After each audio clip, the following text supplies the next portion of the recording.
Bien le bonjour, j'espère que vous allez bien. Bienvenue dans cet épisode de Entre Écailles. Entre Écailles, c'est quoi? C'est notre émission où on accueille ici dans nos studios Loma là, un invité de marque pour discuter avec lui de Terrario pendant presque une heure. Je tiens à rappeler que Loma Wild est une chaîne absolument autofinancée. Donc si vous voulez nous filer un petit coup de main, n'hésitez pas à aller voir ça en description. Le sujet du jour, c'est un terrariophile qui a décidé de se spécialiser après un sacré parcours dans plusieurs zoos de France, etc.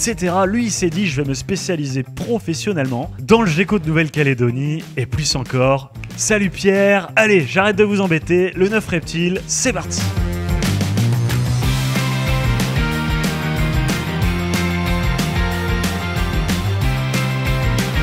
Bien le bonjour, j'espère que vous allez bien. On se retrouve aujourd'hui, et pour une fois c'est pas ce soir, c'est en plein jour. On se retrouve entre écailles. Salut Pierre, comment ça va? Bonjour, très bien, et toi? Moi ça roule. T'es enfin dans mes studios en podcast depuis le temps qu'on en parle. Bienvenue. C'est vrai que ça fait un petit moment qu'on en parle et je suis ravi d'être là aujourd'hui. Ça te plaît? Ouais, grave. Franchement, il m'a fait faire une visite, c'était ouf. Ah, c'est vrai que c'était cool. On a passé un bon moment. Vous connaissez peut-être déjà Pierre, pour ceux qui le suivent sur les réseaux sociaux, le 9 reptile. Pierre, le sujet du jour, en fait c'est toi. Je tenais particulièrement à te présenter aux abonnés de Loma Wild et à toute la scène terrariophile française. Tu fais partie des nouveaux éleveurs, des jeunes, ce qui me plaît, même si j'ai rien contre les vieux. Qu'est-ce que je suis en train de raconter? Il y en a qui vont me détester. Raconte-nous qui tu es, c'est quoi ton parcours, qu'est-ce que tu fous là? Et on sait tous que tu es spécialisé dans un type de lézard, tu vas nous parler de ça. Moi c'est très simple, j'ai commencé la Terrario il n'y a pas si longtemps que ça. J'ai commencé par d'abord des formations, ça fait 10 ans que je me forme au métier d'éleveur avec les reptiles, divers reptiles. Mais d'abord j'ai un parcours de soigneur animalier, parce que moi j'ai travaillé dans les parcs zoologiques avant de créer le 9 reptile il y a un an. Du coup ça a commencé quand en fait ton attrait sur les reptiles? T'avais quel âge? Alors, mon attrait pour les reptiles, il a commencé très jeune. J'avais 5 ans et mon père avait des serpents. Et du coup, c'est à partir de ce moment-là que moi, j'ai voulu découvrir les reptiles. Mais au départ, j'en avais peur. Et c'est cette peur qui m'a donné envie de continuer vers les reptiles. T'avais peur des reptiles? Et oui. Et aujourd'hui, tu vis avec les reptiles? Aujourd'hui, je vis avec les reptiles et j'adore ça. Et c'est vraiment une passion que j'aime partager, que ce soit avec toi ou avec tout le monde. Et quand on dit que tu vis avec les reptiles, c'est peu dire, parce que t'en as un sacré paquet. Hein. Ouais, actuellement, je crois que je suis à plus de 150 reptiles à l'élevage, sans compter ceux qui sont chez moi. Ah, c'est du costaud. Là, c'est du costaud. Là, ça commence. Alors du coup, t'avais peur des reptiles, mais tu voulais avoir un contact avec les animaux. Il s'est passé quoi ensuite? En fait, moi, j'ai estimé que pour être soigneur animalier, il fallait pas avoir avoir peur des reptiles, pardon. Ouais. Du coup, j'ai décidé de faire une formation sur les reptiles. Donc, j'ai commencé par une formation à la ferme tropicale pour préparation au certificat de capacité, où j'ai rencontré beaucoup de gens très intéressants et qui m'ont permis d'évoluer dans ce domaine. D'accord. Et quand tu parles de ça, du coup, t'avais quel âge? J'avais 18 ans à peu près, c'était en 2012, donc j'avais un peu plus de 18 ans. Ok, 2012, t'avais 18 ans. T'es quand même bien plus vieux que moi. Hein. Ouais, je sais. Tiens, dans tes dents. Tiens. Je suis désolé d'être si vieux. En plus, j'avais plus de 18 ans parce que j'en ai 32 maintenant. Ouais. Et on est en 2023. Désolé pour toi. Non, je plaisante. Pour tous ceux qui ont plus de 30 ans, je suis charriant, mais Ben, derrière la caméra, il en a 43, alors vous savez. Ah ouais, tant que ça. Alors, du coup, la suite, ouais, t'as fait ta formation? Du coup, j'ai fait ma formation. Là-bas, j'ai rencontré des gens très intéressants comme Olivier Marquis ou le chef soigneur du zoo de Vincennes, où j'ai demandé si je pouvais faire un stage gentiment.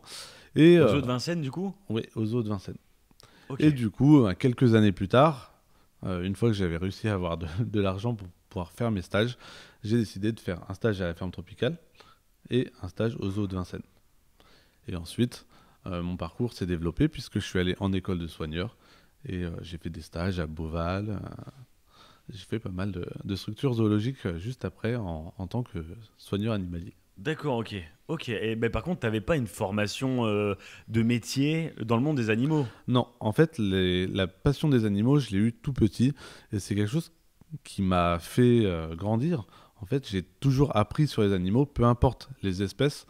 Quand je me suis présenté à Vendôme, j'ai eu une question qui était ouf, c'était cite-nous toutes les espèces d'ours au monde. Et c'est une question qui m'a choqué parce que pour le coup, je m'attendais pas à ce genre de question. Donc du coup, je leur ai cité toutes les espèces d'ours, notamment une espèce qui était le panda, et qu'on m'a dit que c'était pas un ours. Et du coup, je leur ai donné le nom latin et je leur ai dit, ben, c'est dans la famille des Ursus. Maintenant, En vous fait, ce voyez. que vous voulez. Ouais. Et ça a marché. D'accord. Cool. Cool. Alors, du coup, ça t'a amené où? Et ben du coup, ça m'a amené à l'école de soigneur de Vendôme. Donc j'ai fait une formation pendant 8 mois sur le métier de soigneur animalier, qui est un métier passionnant. Et du coup, ça m'a permis d'ouvrir des portes, notamment à Beauval, où j'ai fait un stage de 3 mois, mais pas en reptile. Et le café, il est vraiment trop chaud. Hein. Chez Oma Wild, le café est toujours trop chaud. Ah ouais, c'est pour ça que je le laisse là, parce que pour l'instant, je peux pas le boire, moi. Je vois ce que tu veux dire. Ok. Et alors, du coup, la suite, qu'est-ce qui se passe après? Donc là, t'es en formation soigneur, c'est ça, C'est soigneur? ça. Et tu avais à l'époque du coup l'envie, la volonté de travailler vraiment avec l'animal, voire même peut-être de devenir soigneur, c'est ça? C'est ça, moi je voulais être soigneur animalier, peu importe le secteur où j'étais. Par contre, j'ai été catégorisé dans les reptiles. Et même Beauval, quand j'ai voulu faire mon stage, m'a dit on va te mettre aux reptiles. Et j'ai dit non, surtout pas. Je voudrais travailler avec autre chose. Donc j'ai travaillé avec du rhinocéros, d'autres espèces, des girafes, des zèbres. C'était hyper intéressant. C'est pas incroyable, ouais. Ça m'a permis de développer d'autres connaissances et du coup d'évoluer. Mais j'avais quand même cette envie d'aller vers le reptile. Du coup, j'ai fait quelques journées au sein du secteur reptile de Beauval où j'ai fait de très belles rencontres. Et du coup, ça m'a donné envie d'aller plus loin. Et une fois la formation de Vendôme terminée, ils cherchaient un animateur serpent à la réserve africaine de Sigeran. Et du coup, j'ai postulé là-bas et j'ai été pris pendant 8 mois dans le secteur reptile où j'ai pu encore développer mes connaissances. D'accord, et puis on avait discuté une fois, tu m'avais dit que tu avais la volonté à l'époque de retirer ta peur en fait. Ouais, c'est Des ça. reptiles, c'était important pour toi de faire ça? Bah oui, parce que pour moi, le métier de soigneur animalier, c'était un métier où on n'avait pas le droit d'avoir peur des animaux. Et Ce qui est logique, hein. ce qui est logique, mais ce Ouais. qui n'est pas pour tout le monde en fait. Et j'ai déjà rencontré des soigneurs qui avaient peur de certains animaux. Moi, je voulais pas avoir cette peur puisque je voulais pouvoir travailler avec n'importe quel animal. Aujourd'hui, j'ai peur des oiseaux. Voilà, j'ai changé de peur. Je me suis fait attaquer par un gros perroquet et aujourd'hui, j'ai une petite appréhension sur les perroquets, mais je pourrais quand même travailler avec parce que je sais comment gérer ce genre de choses. D'accord, ok. Ok, ok. C'est quand même une formation pro, hein. T'es passé par des zoos, du coup, t'as dû voir C'est ça. des belles choses. Hein. En fait, pendant mon cursus, j'ai travaillé à peu près 3 ans en parc zoologique pour avoir des attestations de capacitaire pour pouvoir ensuite avancer moi-même et développer du coup le 9 reptile qui a vu D'accord. le jour il y a un an. On va en parler, on va en parler. Et alors, du coup, dans cette deuxième expérience, après Vendôme, c'est ça? Ça. La deuxième, c'était où? C'était à Sigean, en réserve Sigean. africaine. Ouais. Ok, ouais, la réserve africaine. Et alors, c'était comment ça? C'était génial. Franchement, j'ai vécu 7 mois magiques. Je travaillais dans tous les secteurs, notamment avec des lions. Je me rappelle, on travaillait le midi en surveillance lion. On était dans nos 4x4 comme ça, les fenêtres ouvertes. Et en fait, notre boulot, c'était de dire aux gens de ne pas sortir des véhicules, de ne pas mettre leurs enfants par les fenêtres pour pas qu'ils se fassent bouffer par les lions. Et on avait les lions qui nous passaient au bord des fenêtres. C'était assez intéressant. Ouais, ça doit être impressionnant aussi. Un peu flippant, ouais. Ouais. Les premières fois, on ferme bien les fenêtres. À la fin, on est bien. J'ai accueilli ici, j'ai tourné des podcasts avec quelqu'un qui avait bossé en zoo aussi. Il m'avait bien expliqué que la carrière en zoo, c'était vraiment un métier passion. Et parce que financièrement, tu fais pas ça pour l'argent du tout, tu vois. C'est sûr. C'est un métier qui, si on n'est pas passionné, va vite nous lasser parce que derrière, le côté financier n'est pas là. Alors ça dépend des parcs, bien sûr. Il y a des parcs qui payent bien plus que d'autres. Mais en général, le soigneur, c'est un employé payé au SMIC. Il faut vraiment être passionné par ce métier. Et si de toute façon on n'est pas passionné par ce métier, on ne le fait pas correctement. Si on n'apprend pas sur nos animaux, si on ne développe pas nos connaissances, nos sens pour ces animaux, en fait, derrière, on ne peut pas faire correctement le travail. Ça, c'est hyper important. Ouais, puis c'est chronophage, tu passes ton temps, tu vis avec eux, tu vis dans le zoo, quoi. Ah oui, bah complètement. Hein. Moi, je me suis vu une nuit aller en surveillance de naissance de Lamentin à 6h du matin, bah, c'était cool. Mais ça prend du temps. Ah, j'imagine. Ok. Alors du coup, tu as fait 7-8 mois dans la réserve africaine. C'est ça. Attends, on parle d'un soigneur qui bosse avec des rhinocéros, qui a peur des reptiles. Ensuite, tu me parles de lion et de naissance de Lamentin. On est loin de le 9 reptile, là. Ah, on en est encore loin, ouais. Alors du coup, qu'est-ce qui t'a amené à... Mais en fait, À moi, ton projet. j'étais vraiment passionné par les reptiles et je cherchais toujours à approfondir mes connaissances. Et en fait, à chaque fois que j'étais dans un parc zoologique, on me mettait au secteur reptiles. Ça a toujours été. C'est arrivé à Sijan, et je m'en rappellerai toujours. À un moment, on nous a demandé d'attraper les alligators. Ouais. J'étais le seul à avoir déjà fait une capture d'alligator sur un petit spécimen. Et du coup, j'ai dû choper la tête. Mais ça, c'était hyper cool parce que on m'a fait confiance sur ce côté-là. Et franchement, c'était génial. Donc ça, c'est du reptile gros format, là. C'était du gros format, ouais. C'était du 80 kg, très très lourd. Et en fait, j'ai sauté sur l'alligator et j'ai volé. C'était un très bon... Ah ouais. Il était plus fort que toi. Oui. Mais ils sont tous plus forts que moi. Ouais, c'est J'ai le pas principe. beaucoup de muscles. Ah ouais. Mais c'était des expériences qui étaient géniales. Et à chaque fois que j'allais dans un parc, en fait, on m'a toujours mis dans le côté reptile. Même si je demandais à faire autre chose. D'accord. C'est comme si ça te collait à la peau. C'est ça. C'est la volonté du destin. Mais en fait, les soigneurs reptiles sont assez rares puisque les gens, en général, ont peur des reptiles. Moi-même. Enfin, j'ai évacué ma peur avant d'y aller. Et du coup, les gens, ils osent pas y aller. Et quand on a une formation reptile, on est forcément catégorisé. Ce qui est très sympa parce que moi j'ai beaucoup adoré. Ouais. Tu sais, ça m'attriste, hein, tu sais, un peu que... C'est vrai que j'en parle régulièrement, c'est un sujet qui me parle, tu sais. La peur généralisée de l'humain pour le reptile. C'est ça. Alors que quand on bosse avec tous les jours et qu'on les connaît, ça va tout seul, Mais ils sont trop cool. Mais c'est vrai qu'il y a quelque chose de presque génétique, t'as l'impression, dans la peur de l'homme pour le reptile. Mais c'est un vrai problème en fait parce qu'aujourd'hui il y a beaucoup de gens qui en ont peur et qui vont encore les tuer dans leur jardin.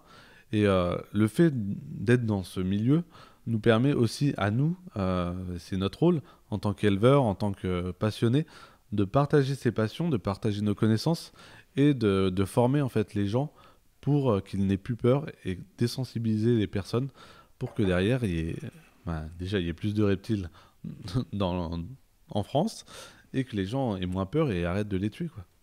Et moi c'est un travail que je fais énormément, c'est pour ça que je fais des formations et que derrière j'essaye de partager cette passion parce que sans cette passion les gens ils ont peur. Oui, c'est vrai qu'aujourd'hui, tu n'es pas que éleveur, tu es aussi formateur. C'est ça. Dans tes prestations, en fait, tu proposes des formations certificats de capacité. Oui, c'est ça. D'accord, ok. Du coup, on va parler de ton activité. On va faire ça après la pause. Je pense qu'on va prendre une bonne demi-heure pour bien parler de l'E9 Reptile. Là, dans cette première partie, ce qui m'intéresse, c'est vraiment ton parcours.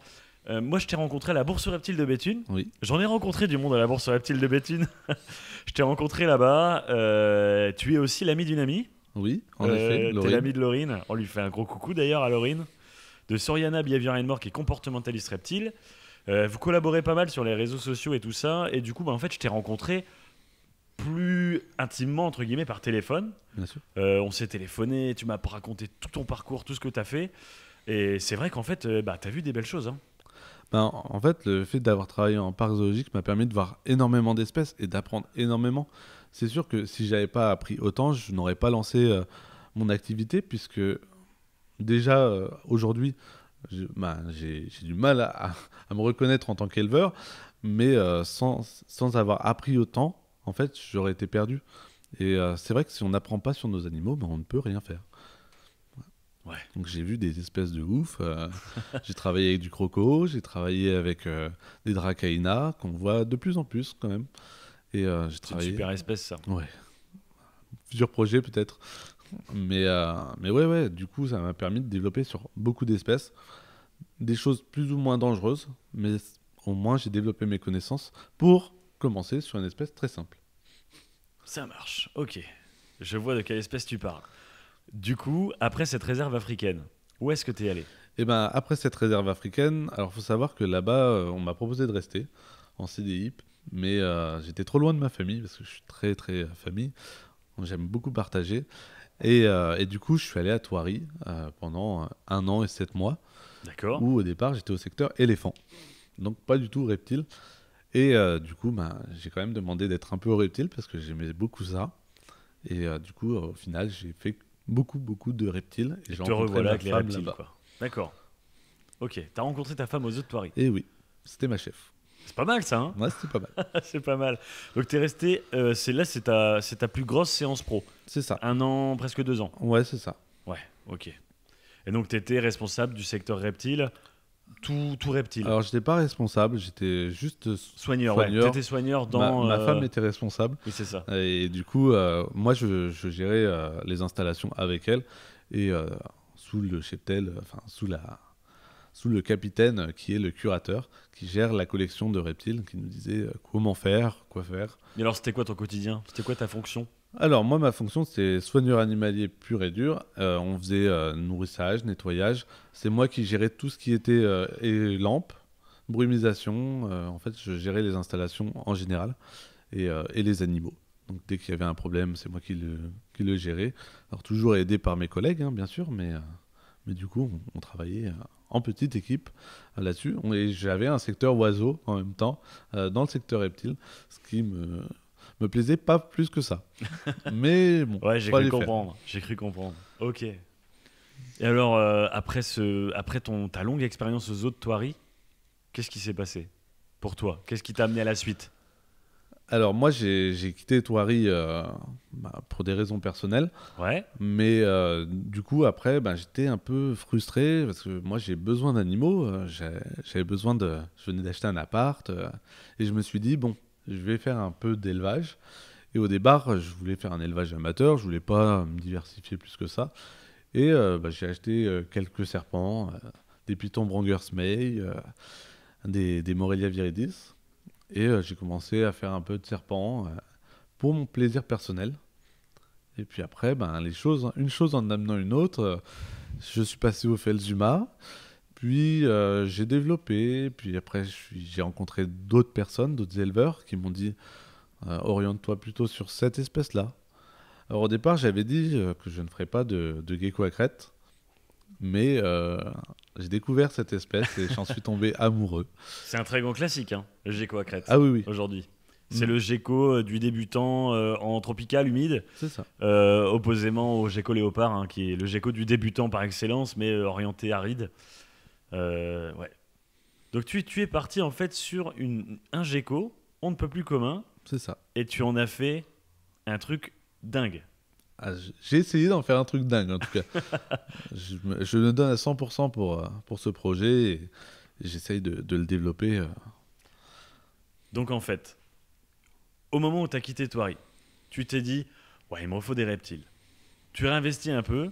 Je savais même pas que tu avais fait du Morelia viridis, mais on va voir. Et après, du coup, tu te dis, ouais, allez, fais le Zuma. Bon, peut-être pas fait le Zuma. Allez, gecko à crête.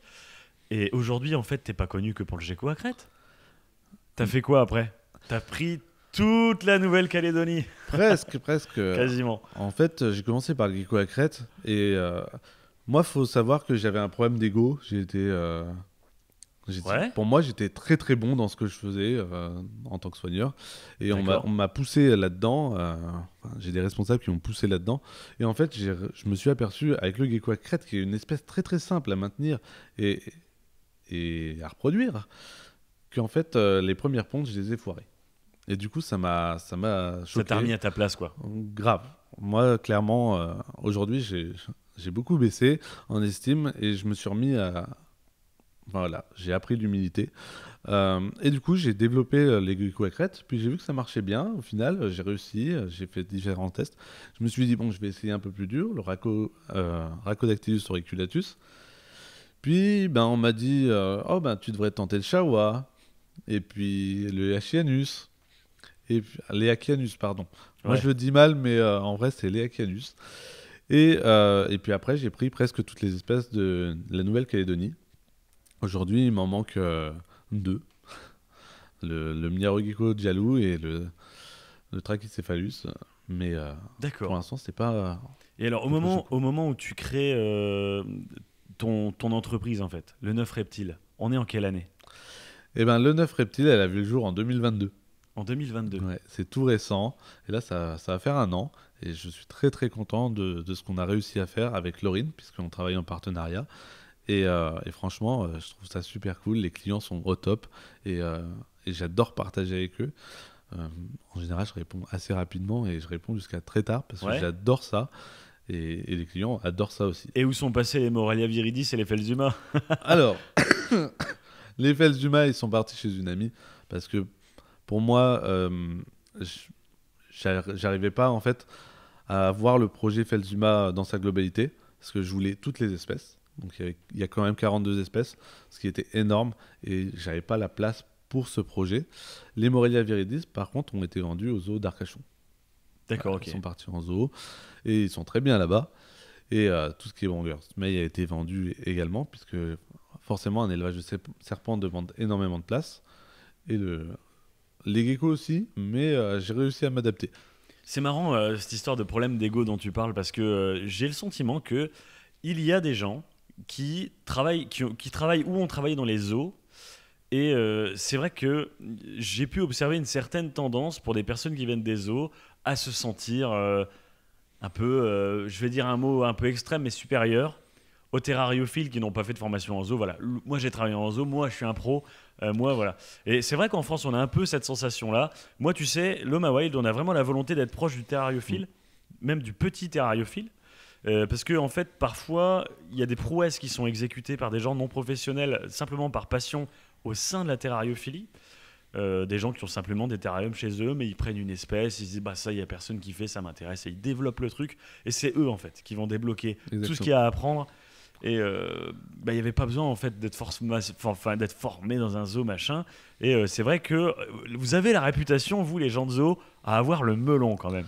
Alors franchement, je vais être honnête, moi je pense que c'est quelque chose qui est fondé, cet ego en parc zoologique. Alors je dis pas que tous les soigneurs l'ont, bien sûr, parce qu'on a tous des caractères différents. Moi je sais que je l'ai pris très vite parce que on travaille avec des espèces de dingues qu'on ne trouve pas partout. Moi j'ai travaillé avec de l'Osteolymus tetrapsis, donc crocodile nain d'Afrique de l'Ouest. Personne ne travaille avec, enfin très peu de gens travaillent avec ça. On travaille avec des espèces sous certificat de capacité qu'on ne trouve pas chez les particuliers. Et c'est vrai que quand on arrive à les reproduire, quand on arrive à développer des choses, franchement, on développe moi, j'ai développé un melon. Je parle pas pour les autres parce que je suis pas les autres. Ouais, ok. Et moi, j'ai développé un melon, mais énorme. Si bien que, même à Thoiry, il y a des soigneurs que malheureusement, j'ai critiqué. Et moi, j'assume mes erreurs parce que l'erreur fait partie de l'humain.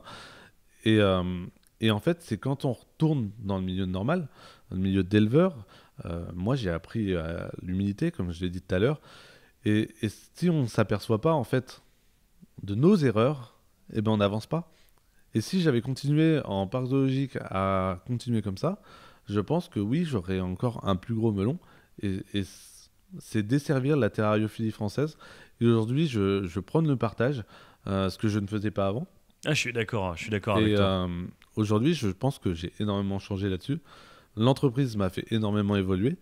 Et les rencontres que j'ai faites, j'ai rencontré bien plus de passionnés amateurs que de passionnés soigneurs. Et c'est quelque chose qui m'a énormément touché et qui me touche encore aujourd'hui. Et ça fait plaisir d'entendre ça. Tu sais, comme moi, je tiens à la communauté terrario française. Et moi aussi. Et c'est vrai que et je vais prendre un exemple classique, mais sur les oiseaux, il y a des éleveurs qui sont meilleurs que des parcs zoologiques. Ouais, ça me surprend pas. Sans dire que les parcs zoologiques ça va pas. Ah je non, pense qu'il y a du bien niveau sûr. partout. Mais voilà, on parle plutôt de réputation, de tendance C'est à voilà.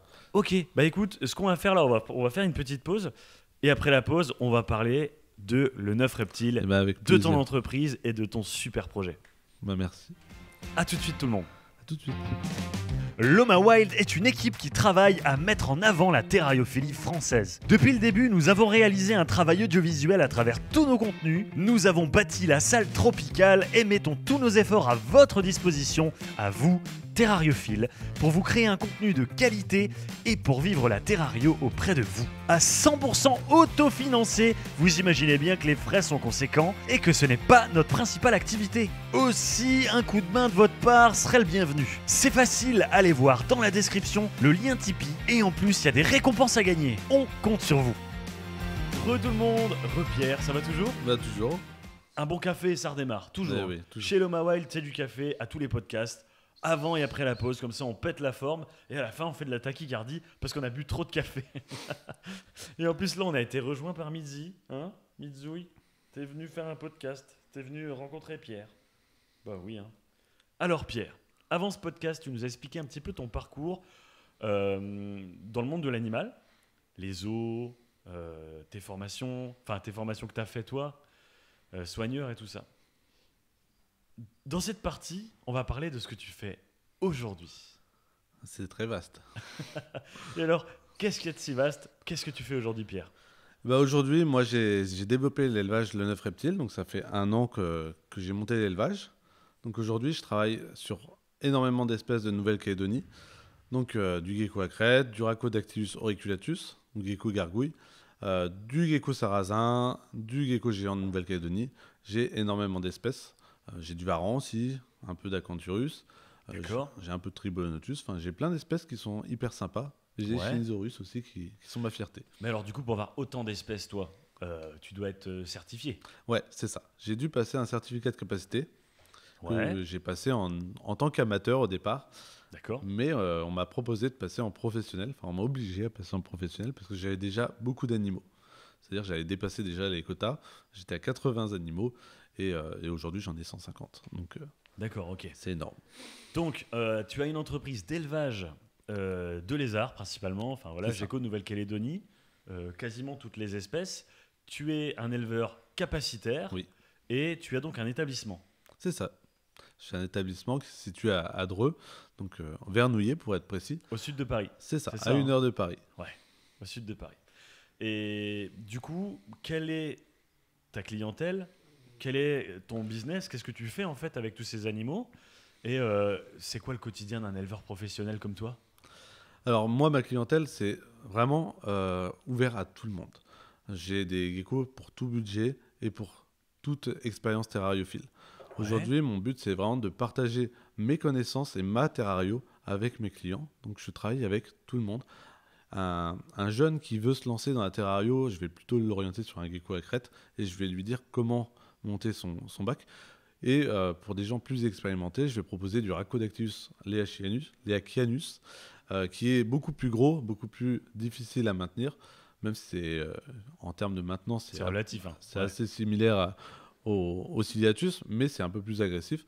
Mais du coup, on va le proposer à quelqu'un de plus expérimenté. Donc tu fais pas que du B2B en fait. T'es pas qu'un éleveur qui fournit. Enfin, tu n'es pas exclusivement dédié qu'à la vente en entreprise. Non, j'en fais très peu d'ailleurs. T'es Moi, plus particulier. C'est ça, je préfère travailler avec les particuliers. Alors, je travaille avec certaines structures. J'ai déjà travaillé avec Reptilis. Mais ma clientèle principale, c'est le particulier qui veut partager, qui veut échanger et qui veut des geckos de qualité. En fait, D'accord, je ok. prône le bien-être animal et j'ai une éthique très forte là-dessus en élevant les petits en terrarium. Alors, c'est-à-dire, qu'est-ce que tu appelles le bien-être animal et comment tu y participes, toi ? Alors, moi, le bien-être animal... Ah, ça m'intéresse, ça. c'est une question piège. Le bien-être animal, pour moi, c'est un gecko qui se sent bien, qui est sain dans sa tête, pour les ciliatus, par exemple, on trouve beaucoup de ciliatus sans queue, ce qui est un vrai problème pour moi en terrariophilie, parce que les animaux ne sont pas habitués à l'homme et ont peur en fait de l'homme. Donc nous, on travaille énormément sur la désensibilisation des geckos. Donc en termes généraux, je passe du temps à manipuler les jeunes qui sont élevés chez moi pour que derrière les gens aient des animaux plutôt cool, plutôt sociables, qui ne perdent pas leur queue, puisque chez le Ciliatus, elle ne repousse pas, et c'est un peu gênant. Donc aujourd'hui, j'élève principalement les petits en terrarium, et pas en boîte, comme je pourrais le faire, ce serait bien plus rentable. Mais aujourd'hui, j'ai fait le choix de prendre un bébé, un terrarium, et du coup, j'ai des batteries énormes. J'ai beaucoup de terrarium. Cette valeur de bien-être animal, en fait, de désensibilisation, de training de l'animal, C'est une valeur qui est assez moderne dans la terrariophilie et qui est pour moi très actuelle. Moi, j'y suis très sensible. Tu l'as bien vu dans mon élevage, Bien les sûr. animaux sont très très manipulés et ils sont très cool avec l'homme, ils demandent même à être manipulés. Les anciens de la terrario n'apprécient pas ça. Ils sont plus dans des valeurs de pas dénaturer le comportement de l'animal et de le garder sauvage. Alors moi, je suis d'accord avec ça. Par contre, je pense que le fait de manipuler ne retire en rien le comportement reptilien du reptile, puisque on va pas dire que ça réfléchit énormément, à part les varans qui vont avoir vraiment une interaction Avec une capacité énorme, cognitive supérieure. c'est Ouais. ça. Mais en termes généraux, en fait, on les habitue à nous et on dénature pas, en fait. Alors, bien sûr, tous les geckos que j'élève n'iront jamais dans la nature. Hein, ils sont pas habitués à retrouver de la nourriture et tout. Mais ça, c'est partout pareil. Aujourd'hui, on leur propose juste de ne pas avoir peur de nous. C'est ça. C'est hyper important. Même pour les soins. Pour les soins, c'est pratique. Exactement. Et du coup, moi, tout cet aspect-là comportemental, j'y tiens beaucoup. Je l'ai pas mal mis en avant sur la chaîne et je continuerai de le faire. Même si il y a des gens à qui ça déplaît, c'est pas mon problème. C'est très important pour beaucoup de choses. Pour moi, ça va encore plus loin. Tu sais que simplement, l'animal, c'est vrai que pour le soigner, c'est pratique. Au moins, il est chez toi, mais il est détendu, il va bien. C'est vrai que tout ça, c'est très important, le bien-être de l'animal. Mais il y a aussi le fait que c'est très important, à mes yeux, de se dire qu'un lézard, c'est un animal qui lui aussi a sa place dans un domicile. Bien sûr. C'est pas que le lézard qui est sauvage. Bien sûr, et aujourd'hui, la plupart des ménages français, les nouveaux ménages français, les gens qui ont la trentaine et qui ont des enfants, recherchent justement cette compagnie, puisque aujourd'hui, le chat et le chien deviennent quand même assez encombrants. Quand on part en vacances, on ne peut pas les laisser. Alors qu'un lézard, il y a certains lézards qui peuvent être laissés, ou alors il y a des nouveaux pet-sitters qui se développent et qui gardent les lézards. J'en fais partie, moi je garde certains lézards de mes clients, sur demande bien sûr. Mais c'est quelque chose qui est nouveau et qui est attrayant puisque les terrariums peuvent être plantés, peuvent être bioactifs et du coup développer un vrai intérêt pour les jeunes générations et même leurs parents. C'est ça. C'est la terrario d'aujourd'hui et de demain, C'est ça. en fait, aujourd'hui. Et c'est marrant parce que je sens aussi l'empreinte de Laurine dans cette vision de la terrario. Pour moi, elle fait partie de ceux qui ont démocratisé cette vision dans le pays. Elle a vraiment un rôle dans la terrario que je trouve non négligeable là-dessus, avec son travail qu'elle a fait sur son varan Prasinus, qui a fait halluciner beaucoup de monde quand même à l'époque. Et aujourd'hui, elle a vraiment cette empreinte-là, je trouve. Moi, elle m'a vraiment inspiré sur beaucoup de choses que j'applique aujourd'hui dans ma terrariophilie. Mais bien sûr, mais moi aussi, Laurine est un vrai modèle pour moi. C'est pour ça que je travaille en partenariat avec elle. C'est moi qui lui ai proposé ce partenariat parce que j'adore ce qu'elle fait. Je suis d'accord avec tous ces concepts. Et c'est pour ça que quand un client vient acheter chez moi, vous verrez toujours sur les fiches de maintenance, que c'est obligatoire, on les donne. Vous verrez en bas, il y a un texte disant que vous pouvez aller chez Laurine, donc Soriana Behavior and More, pour faire du comportementalisme animalier. Bon, puis objectivement, vous avez un lézard. Vous pouvez ouvrir son terrarium, le manipuler, le soigner, le nourrir à la main, et il stresse pas, il est tout détendu, il a sa queue, tout va bien. Enfin, je veux dire, pourquoi dire non? C'est juste la bonne chose à faire pour moi.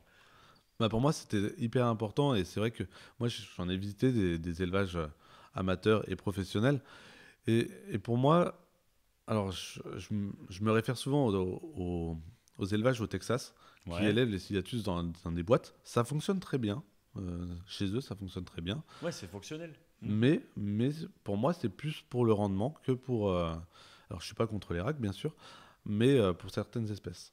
C'est ça, mais ça va pas être la même philosophie du C'est coup. ça. Ils vont être entre guillemets, ça va être productif, Voilà, c'est plus productif que... mais c'est pas pareil que d'avoir un animal chez toi, dans ta maison, en tant que Ah, particulier. bien sûr. Tu vois?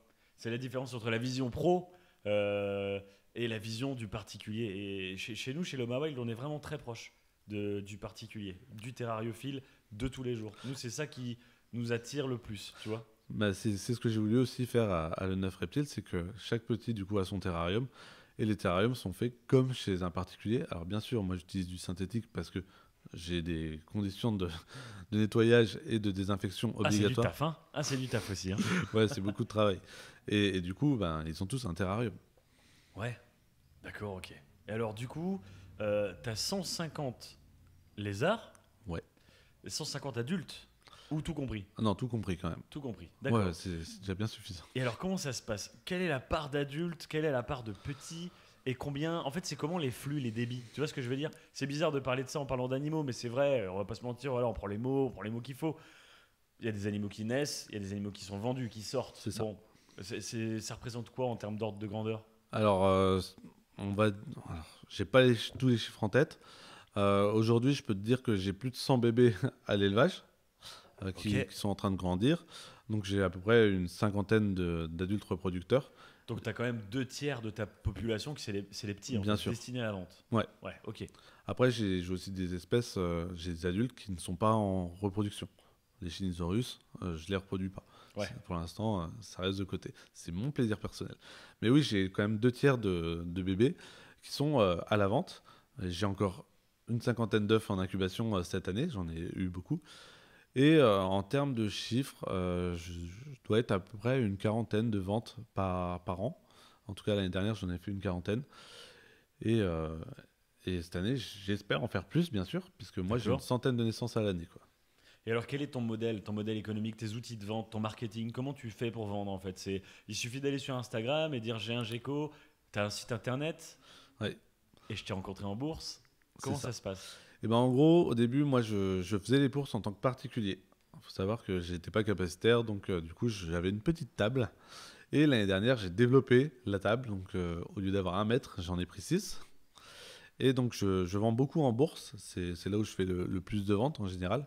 Et pas après, je vends aux particuliers qui viennent chez moi. Je suis beaucoup sur les réseaux sociaux, donc sur Instagram, sur Facebook. Donc, en général, on met toutes les dispos sur Facebook et Instagram, puis après, on a des réservations. Et je vends aussi en direct. C'est-à-dire que les gens peuvent venir à l'élevage sur rendez-vous et venir me rencontrer, voir le travail qui est fait, puisque moi je suis 100% transparent, il n'y a rien à cacher. Et du coup, venir choisir leur gecko directement sur place. Et j'ai le site internet que je viens de développer, puisque faut avoir un peu de visibilité quand même. C'est important. Puis c'est aussi un outil, c'est un outil de vente, C'est ça. un site internet, c'est très important. Sur Instagram, du coup, tu es arrivé il y a 2 ans, 1 an et demi? Un Non, peu il y a avant un moi, an. c'est ça? Il y a à peu près un an. D'accord, ok. On a développé ça avec Laurine. T'as déjà passé les 1100 followers, je Ouais. crois. Je vous invite tous à aller vous abonner à Le Neuf Reptile. Allez voir ça. Il y a des vidéos assez drôles d'ailleurs, avec des geckos qui courent ou qui sautent et avec des musiques un peu sympas. C'est cool de les mettre en avant là-dessus. Donc tu as combien d'espèces dans ton cheptel exactement? Ceux qui sont destinés à la reproduction pour la vente. Alors, faut que je les compte du coup. Ouais, vas-y, compte-les. Alors, il y a les Un, Cyathus, il y a les deux. Auriculatus, il y a les Euridactylodes, donc il y a 4 espèces, donc ça fait 6. Il y a les Leachianus, il y a les Chawa, donc j'ai réussi les premières incubations cette année. Ouais, Il y a les Sarrazinorum, il y a les Acanthurus. Donc ça fait déjà 10 espèces. d'accord. Et là, il y a des projets qui se développent. Donc là, je vais avoir du serpent, un petit peu, de l'Oprepophis mandarinus. Donc il y a un couple qui est en train de se faire. Il y aura du Strophurus, il y aura du Nephrurus, mais on attend un petit peu pour développer les projets. tout Ça, doucement. ça quitte la Nouvelle-Calédonie, ça. On quitte un peu la Nouvelle-Calédonie pour proposer aussi d'autres choses pour d'autres personnes qui se sont intéressées par d'autres lézards. D'accord, ok. Et alors sur ton programme formation, c'est quoi exactement? Raconte-nous tout ça. Alors le programme formation, faut savoir que moi j'ai dû monter un centre de formation pour réussir à pouvoir faire les formations. Et du coup, on fait des formations préparation au certificat de capacité pour les gens qui souhaitent développer du coup un élevage, soit Ouais. professionnel ou amateur, peu importe. Moi, je reçois tout le monde. Et cette formation, elle est aussi faite pour les débutants. En gros, si vous ne connaissez rien au reptile, vous pouvez venir faire la formation. Toutes les formations sont adaptées à la personne. C'est-à-dire que moi, je prends que 2 stagiaires à la fois. Il y a un questionnaire avant la formation où j'aborde les objectifs du stagiaire et du coup, je fais la formation en fonction de chaque stagiaire. Donc ça, c'est quelque chose qui prend énormément de temps. Ouais, Mais du coup, j'imagine. quand la personne vient en stage, je réponds à peu près à son cahier des charges. Enfin, je réponds totalement, en général, à son cahier des charges pour qu'il puisse développer son projet personnel. Et du coup, je l'accompagne ensuite, puisque moi, je m'arrête pas, je fais la formation et j'arrête. Je développe la formation et le projet de la personne après. Ça prend beaucoup de temps, le 9 reptile? Ça prend énormément de temps. Alors à la base, je travaillais à côté, puisque faut rentabiliser aussi le local. Mhm. Et du coup, moi, ça me prend aujourd'hui plus de 4 heures par jour. Et en général, je bosse de nuit. D'accord, ok, ok, ok. Et alors, c'est quoi le travail exact au quotidien, en dehors de, tu sais, la vision du client qui se dit, ah ben voilà, c'est quelqu'un qui élève des geckos, on peut acheter des geckos, on peut se programmer de formation. Mais de l'autre côté du rideau. C'est énormément de travail. Faut savoir que la première tâche que je fais, elle me prend déjà 1 heure, c'est de regarder si tout le monde va bien. C'est hyper important puisqu'il faut regarder tous les aspects de chaque gecko, chaque individu. Ça, c'est le boulot de soigneur, en fait. C'est le boulot de soigneur. Et c'est le boulot d'observation qui est le plus important, puisque c'est là où on va voir si le gecko va bien, s'il n'y a pas de problème. Et si on ne traite pas le problème à temps, il y a des risques derrière qui sont très importants. Par exemple, un garrot de mue, si on ne le voit pas systématiquement, on peut avoir des soucis, une patte en moins. Un garrot de mue, en fait, c'est quand votre lézard, il y a un morceau de sa mue qui reste coincé autour d'un de ses membres. Et donc c'est parce que les lézards changent de peau. Et en fait, il se peut que la mue, qui est pas partie, elle fasse un garrot. Ça va serrer son membre, couper la circulation sanguine, et là, ça peut partir loin. Oui, après, ça peut être, ça peut être un membre en moins ou une septicémie et la mort de C'est ça. l'animal. Nécrose, septicémie. Donc Ouais. ça peut aller très très Gangrène. loin et du coup, il faut faire très attention à ça, surtout quand on a des bébés, puisque les bébés, en général, ont tendance à faire des garrots de mue un peu plus facilement. Ouais, d'accord. Ok. Donc en fait, tu te retrouves à faire ton boulot de soigneur pour lequel tu t'es formé, C'est ça. mais tu le fais maintenant pour le 9 reptile, pour ta boîte, C'est ça. chez toi. En Enfin, gros, dans le local, le 9 reptile plutôt. oui, c'est ça. En fait, c'est un appartement que j'ai acheté exprès pour ça. Mais oui, le métier de soigneur, il est réel. Par contre, ce n'est pas le seul aspect du métier. Ouais. Bien sûr, on fait de la vaisselle. Ça, c'est le pire moment de ma vie. Et bien, on fait aussi beaucoup d'administratif, malheureusement. C'est une tâche qui me prend beaucoup plus de temps que l'élevage de reptiles en lui-même. L'administratif, c'est très important. Ah, ça, c'est quand tu es entrepreneur en France, en général, c'est des papiers et des papiers. Puis Et- encore après, ils te disent il n'y en a pas assez, tu dois refaire des papiers. C'est ça. Et ça, c'est l'enfer. Le contact avec le client, ça te prend beaucoup de temps? Alors, le T'as contact de l'interaction? avec le client, Ouais. ça peut me prendre beaucoup de temps et ça peut être très rapide. Ça dépend du client. J'ai des clients qui sont, quand ils viennent à l'élevage, là, je prends énormément de temps avec le client. Euh, Exemple, la dernière fois, j'ai un client régulier qui m'a contacté, qui m'a demandé s'il pouvait passer le soir. Moi, je travaillais à partir de 19h, ils sont restés jusqu'à 2h du matin. Ah, d'accord. Ouais, ça devient convivial après, c'est un Ouais, moment à voilà, passer ensemble. mais c'est important, puisque le client, c'est ce qu'il cherche, et le but, c'est vraiment d'apporter un partage, et ce partage, il est hyper important pour moi. Et après, j'ai des clients qui m'envoient des SMS régulièrement, et ça peut aller très vite. Mais en général, je réponds à chaque message. D'accord, ok. Dans les geckos de Nouvelle-Calédonie, ce que tu vends le plus, toi, c'est quoi? Ça va être le gecko à crête. Le ciliatus, Ouais, classique le en fait. ciliatus, très, très classique. D'accord. En fait, j'ai développé le ciliatus avec diverses patterns, donc couleurs, chez ces individus-là, tout simplement pour répondre à l'offre et à la demande. Ouais. Et du coup, c'est ce que je vends le plus, puisque c'est une espèce qui est facile à maintenir, et puis c'est ce qui est le plus connu. Mais aujourd'hui, on essaye de faire connaître les autres espèces Ouais. pour justement développer le marché de ces espèces. Tu sais que moi, c'est ce qui m'a fait accrocher à le 9 reptile. Ça m'a vraiment plu la démarche de me dire qu'il y a un éleveur Nouvelle-Calédonie, il y a du gecko à crête. Bon, j'adore les geckos à crête. Moi, Il y en a beaucoup qui font du gecko à crête. Il y en a beaucoup. Sur le territoire européen, il y en a franchement beaucoup. Mais toi, ton concept, c'est de dire il y a le gecko à crête, c'est vrai. C'est bien, regardez, c'est bien. Mais regardez, en Nouvelle-Calédonie, on a aussi ça. On a du chawa, on a du Leacanus, il y a du Sarrasinorum. Mm. Le Sarrasinorum, c'est pas un gecko populaire. Hein. Ah non, personne connaît. C'est pas un gecko que les gens cherchent, c'est pas un truc à la mode. Et moi, le fait que tu mettes ça en avant, c'est un truc que j'adore. Parce que chez Loma Wild, on a aussi ce truc, tu vois. J'avais fait des vidéos avec Clément Pigot d'ailleurs pour dire des lézards simples, mais originaux. Tu vois, pas tout le temps la même chose. Mm. Il y a plein d'espèces à découvrir qui sont Bien sûr. phénoménales. Le Sarrasinorum, pour moi, c'est un très bon exemple. Ah oui, le gecko sarrasin est un gecko qui n'est pas connu. Et en fait, on le confond souvent avec le gecko vitatus qu'on retrouve un peu partout en terrariophilie Ouais. française. Mais c'est pas du tout la même chose. Et pourtant, mais c'est tellement méconnu et c'est tellement cool comme espèce. Souvent, les gens me demandent du Ciliatus parce que c'est cool, ça monte dessus, c'est sociable. Mais le Sarrasinorum, c'est encore plus sociable et c'est génial quand ils sont bien travaillés et qu'on arrive à avoir un vrai rapport avec eux. Moi, j'ai un mâle qui peut monter dessus sans problème. Faut vous intéresser au Sarrasinorum. On est en train de faire une vidéo YouTube dessus Ouais. et du coup, elle va sortir bientôt. D'accord, ok. Alors je sais pas quand ce podcast va être diffusé en ligne. Là aujourd'hui, on est en début août 2023. Il y a la bourse reptile de Béthune bientôt. Oui. Je sais que tu y vas encore cette année. Bien tu sûr. seras avec Laurine d'ailleurs, en Bien sûr. partenariat. Tu vas présenter des geckos là-bas? Alors oui, j'ai prévu de ramener à peu près une 60aine de geckos pour Béthune Ouais. et avec beaucoup d'espèces. Du coup, on va présenter un peu tout. Mais par contre, je présente que des jeunes. L'année dernière, j'ai présenté des adultes, puisque Ouais. j'avais plus d'adultes que de jeunes à présenter.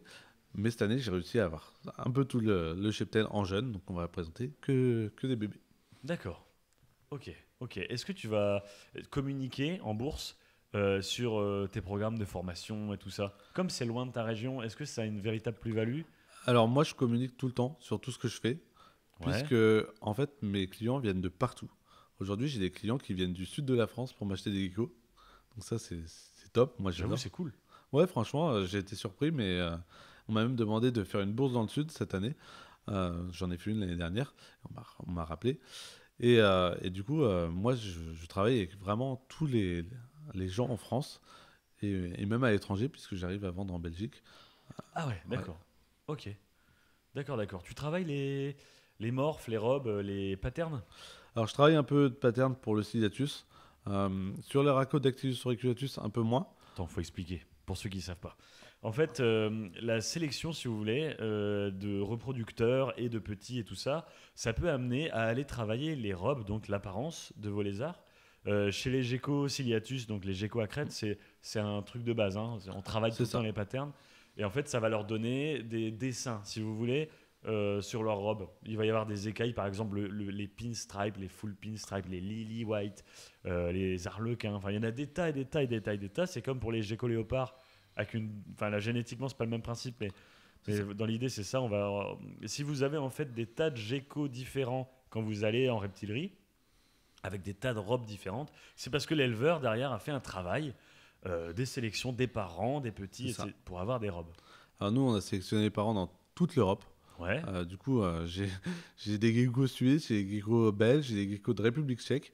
Et du coup, on a sélectionné énormément nos parents pour avoir des jeunes qui sortent de l'ordinaire, mais qui plaisent à la fois beaucoup aux gens. Et puis, on propose une variété assez importante pour plaire à tout le monde, en fait. D'accord, ok.